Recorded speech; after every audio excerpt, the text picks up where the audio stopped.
এদিকে তোলাবাজির অভিযোগে পুলিশের জালে মলয় ঘটক ঘনিষ্ঠ। আসানসোলে আইএনটিটিউসি নেতা তৃণমূলের শ্রমিক সংগঠনের নেতা রাজু আলওয়ালিয়াকে গ্রেফতার। গতকাল বিকেলে তৃণমূলের শ্রমিক সংগঠনের নেতাকে গ্রেফতার করেছে পুলিশ। তোলাবাজির অভিযোগে পুলিশের জালায় মলয় ঘটক ঘনিষ্ঠ নেতা, আসানসোলে আইএনটিটিউসি নেতা তৃণমূলের শ্রমিক সংগঠনের নেতা রাজু আলওয়ালিয়াকে গ্রেফতার। আমাদের প্রতিনিধি কৌশিক গাতাইত এই মুহূর্তে রয়েছেন আমাদের সঙ্গে টেলিফোন লাইনে। কৌশিক, কি কারণে মলয় ঘটক ঘনিষ্ঠ নেতাকে গ্রেফতার করলো পুলিশ? দেখো, রাজু আলওয়ালিয়া প্রথম থেকেই মলয় ঘটক ঘনিষ্ঠ একজন শ্রমিক নেতা হিসাবে পরিচিত শিল্পাঞ্চলে, এবং তার হাতেই বাস, মিনি বাস এবং অটো, এই তিনটে ইউনিয়নই মানে অলিখিতভাবে ন্যস্ত ছিল। এবং তার বিরুদ্ধে যেটা অভিযোগ যে 2021-এর ভোট পরবর্তী হিংসায় সে সক্রিয় ভূমিকা গ্রহণ করেছিল এবং এই বাস, মিনি বাস এবং অটো ইউনিয়নের থেকে ব্যাপক পরিমাণে তোলাবাজি করতো সে, এবং এছাড়াও বেশ কিছু অভিযোগ রয়েছে তার বিরুদ্ধে। তাকে গতকাল বিকেলে আসানসোল দক্ষিণ থানার পুলিশ গ্রেপ্তার করে পর আজ সকালে তাকে আসানসোল আদালতে পেশ করা হয়। ধন্যবাদ কৌশিক।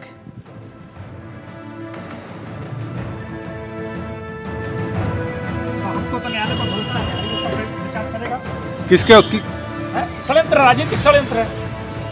আর অন্যদিকে দুর্নীতি এবং তোলাবাজির অভিযোগে পুলিশ গ্রেফতার করলো প্রাক্তন তৃণমূল বিধায়কের ছেলে কুমারেশ ভূঁইয়াকে।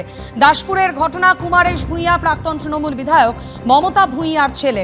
ধৃত দাসপুর 1 নম্বর পঞ্চায়েত সমিতির কর্মাধ্যক্ষ কুমারেশ ভূঁইয়া।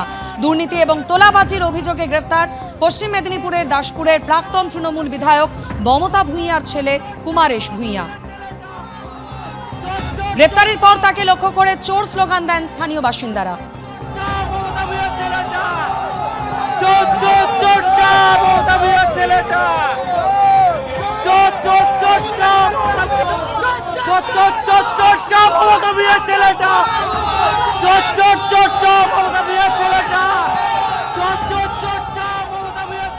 তৃণমূল জমানায় কুমারেশ ভূঁইয়ার জন্য স্থানীয় নারাজল কলেজের একটি ঘর বরাদ্দ করা হয় এবং সেইখানে বসেই তিনি বিভিন্ন রকম দুর্নীতিমূলক কাজ করতেন বলে দাবি বিজেপির।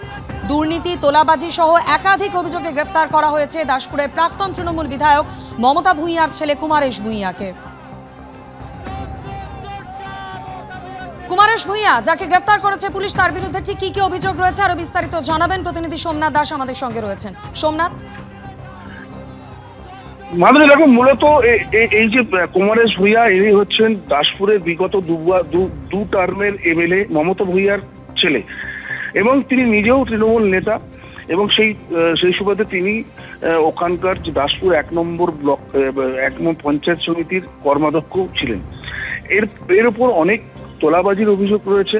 বিজেপি তোলাবাজির অভিযোগ করছে, সাধারণ লোক তোলাবাজির অভিযোগ করছে, এবং বিভিন্ন বেআইনি কাজকর্ম করার সঙ্গে যুক্ত ছিলেন বলে অভিযোগ করছেন বিজেপির পক্ষ থেকে। বিশেষত গতকাল তার নিজস্ব একটা গোডাউন ছিল, সেখানে অনেক বেআইনি কাজকর্ম হতো বলে অভিযোগ করছে বিজেপি।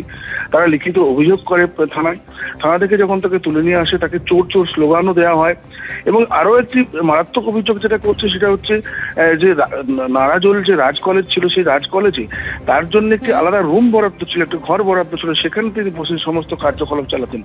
এবং একাধারে তিনি পুরো এলাকার এমএলএ ছেলে হওয়ার সুবাদে একাধারে তিনি পুরো এলাকায় যে একসময় ত্রাস করেছেন, সেই অভিযোগই এখন সাধারণ মানুষও করছে।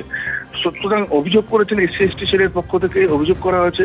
এবং রাজ কলেজ যে রয়েছে, রাজার নারাজল যে রাজবাড়ি রয়েছে, রাজবাড়ির প্রচুর সম্পত্তি বেনামে তিনি জোর করে বিক্রি করতে বাধ্য করিয়েছেন বলে এই অভিযোগও তার বিরুদ্ধে উঠছে।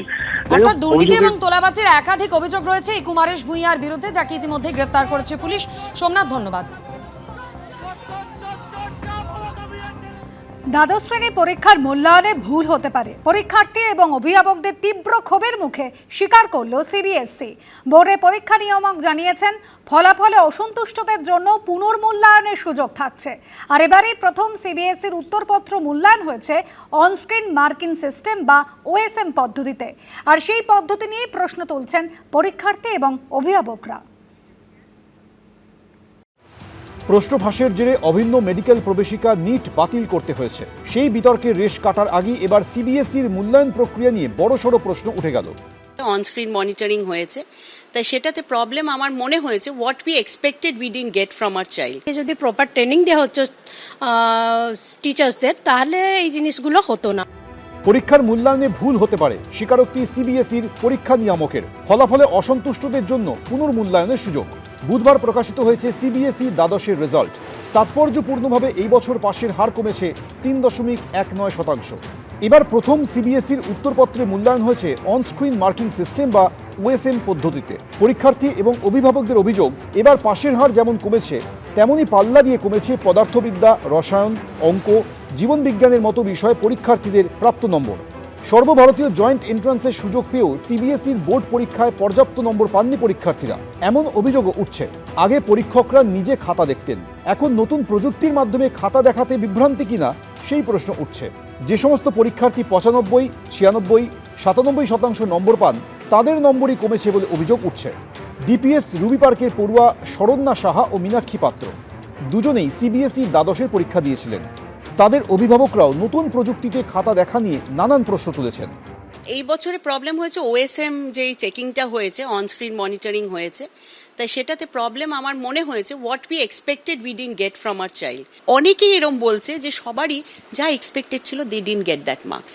So we really consider OSM being the main means criteria being responsible for this.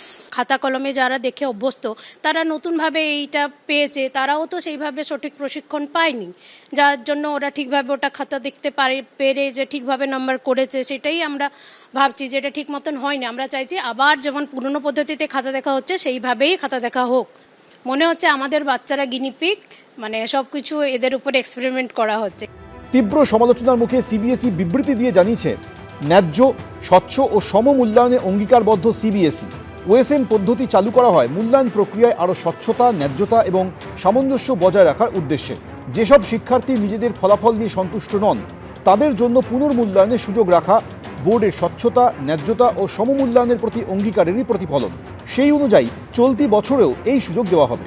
শিক্ষার্থীরা তাদের উত্তরপত্রের কপি সংগ্রহের জন্য আবেদন করতে পারবেন এবং যদি তারা কোনো অসঙ্গতি লক্ষ্য করেন তাহলে সংশোধনের জন্য আবেদন জানাতে পারবেন। এই সমস্ত প্রক্রিয়া বোর্ড নির্ধারিত নিয়ম ও পদ্ধতির মাধ্যমেই হবে। हमारी जहां लगभग 1.25 करोड़ पुस्तिकाओं का मूल्यांकन होता है, तो उसमें संभावना हो सकती है कि कहीं कोई गलती हो। अगर कहीं कोई भी गलती होगी और जो हमारे एक्सपर्ट्स हैं वो देखते हैं कि हाँ ये गलती है, तो उस गलती को तुरंत सही किया जाएगा। কিন্তু তারপরেও বিতর্ক থামছে না। পড়ুয়াদের তীব্র ক্ষোভের প্রেক্ষিতে মুখ খুলেছে কেন্দ্রীয় শিক্ষা মন্ত্রক। शिक्षकों को इसमें ट्रेन किया गया कि पुराने जो क्वेश्चन पेपर्स हैं उसके आधार पर वो अपने आप को ट्रेन कर सके। हमारे बच्चों में एंग्जाइटी है और हम लोगों को भी उसकी इतनी ही ज़्यादा चिंता है।